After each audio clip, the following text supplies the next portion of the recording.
Want to see more cool videos on our channel? We do, so press this bell and enable to send notifications. There are billions of people on this earth, so it's extremely difficult to make yourself stand out. There are even people who have special talents and abilities, and they're still only average compared to the grand scheme of things. But what if I were to tell you that, like diamonds, there are some people in the world that are just absolute beauties?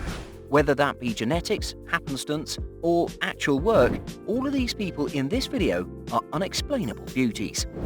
From ceremonial scars to vampire teeth, there are tons of absurdities in beauty that you would never expect. So without further ado, here are the top 10 rarest beauties in the world. At number 10, it's the melanin goddess. Diop, who was bullied growing up because of her dark complexion, has shown those bullies who the real queen is. At the age of 17, she began her full-time modeling career, which seemed to take off when she partnered with The Coloured Girl. The Coloured Girl is an agency that's devoted to celebrating the beauty in women of colour. Their mission is to empower, uplift and unite women of colour globally.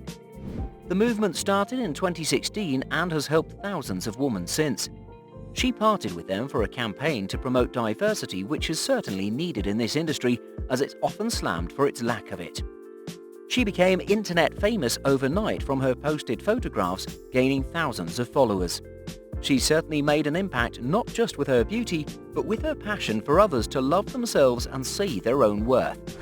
Diop was born with this condition that's become a great symbol, an advocate for natural beauty. I'm gonna start with the Pro Filter primer. Every morning I would wake up and stay in front of the mirror looking at myself for like hours and being like, should I go? No, I should not go. They're gonna be talking about your skin color and this is not pretty. You're not pretty. Number 9. Lip plate. The Surma people of Lake Turkana in South Ethiopia believe that a woman's beauty is determined by how large her lip plate is. The lip plate is a circular plate made of either wood or clay that can range anywhere between 4 to 25 centimeters. Before the lip plate can be inserted, they must remove 2 to 5 teeth and cut their lower lip. This procedure is typically done when a young woman hits puberty. However, it usually is done multiple times. This allows them to create a bigger cut for a larger lip plate. A larger lip plate is essentially the goal. The lip plate is supported by both parents as it indirectly relates to the worth or value of their daughter. It also is said to boost confidence and the woman's self-esteem. This is a very obscure form of beauty, but it also shows to everyone the importance of culture and having a sense of pride for one's lifestyle. At number 8. Albino supermodel. Connie Chu has albinism, which is a condition in which she lacks pigment in her skin, hair and eyes. This also makes her sensitive to light. She grew up as a refugee from Kowloon, Hong Kong and moved to Sweden when she was 7. Chu started her modeling career when her older sister had asked her to model for an assignment. At the time, her older sister was studying fashion merchandise. This was when she found her love for modeling. She was the first person to be in the fashion modeling industry with the albino condition. She's hopeful that people with conditions like hers or those that suffer in different ways will be able to obtain the respect and equality they deserve. Connie is a great example of how you can achieve anything you want, no matter the obstacle in your way, and she firmly believes in this. Number 7. It's fame and vitiligo. Chantel Whitney, known professionally as Winnie Harlow, was 4 years old when she was diagnosed with vitiligo. Vitiligo is a skin condition where white patches of skin appear on different parts of the body. This is because there's a lack of pigment in those sections of the skin. Vitiligo may also be an autoimmune disorder. In this case, the immune system mistakenly attacks its own body. Whitney was bullied both verbally and physically growing up because of her condition. After meeting with Shannon Bodrum, a journalist and YouTuber at the time in her hometown, she seemed to flourish. Bodrum's video about Whitney and her condition became very popular very quickly. Bodrum then convinced Whitney she should get into modeling. This was when Whitney was 16 years old. Whitney was a contestant on the 2014 air of America's Next Top Model. Here she gained an even bigger following. She has not only gained a large role in the modeling industry, but has become a spokesperson for the condition. Hopefully, many people that look up to her will follow in her footsteps for years to come. At number 6. Lady with the Beard. At the age of 16, Harnam Kaur was diagnosed with polycystic ovary syndrome or PCOS. PCOS is an imbalance of reproductive hormones.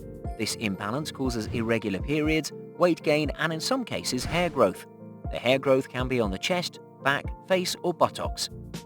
Now 25, Carr has worn her beard since the age of 16. She holds the Guinness World Record for being the youngest woman with a full-grown beard. She's known for her body confidence advocacy, has a large following on Instagram, and has become a model. She's become somewhat of a public speaker on bullying, body positivity, and self-empowerment.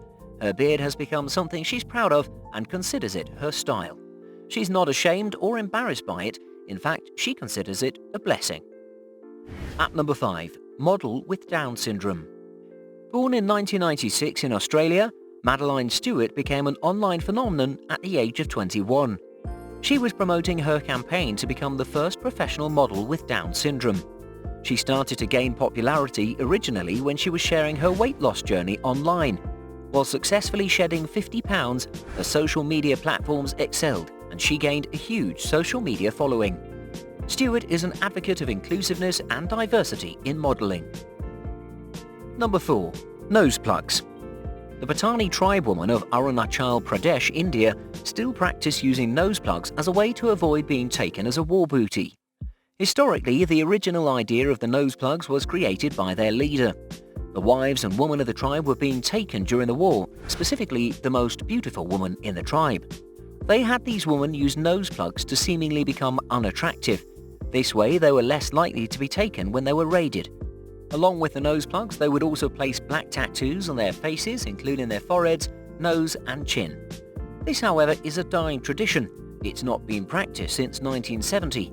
It'll be interesting to see if this is revitalized in the future. Number 3. Vampire teeth. In 2013, it became a trend for women to undergo a procedure that would purposely make their teeth crooked. This would give the illusion of having vampire or fang-type teeth. This crooked smile is considered most attractive to some.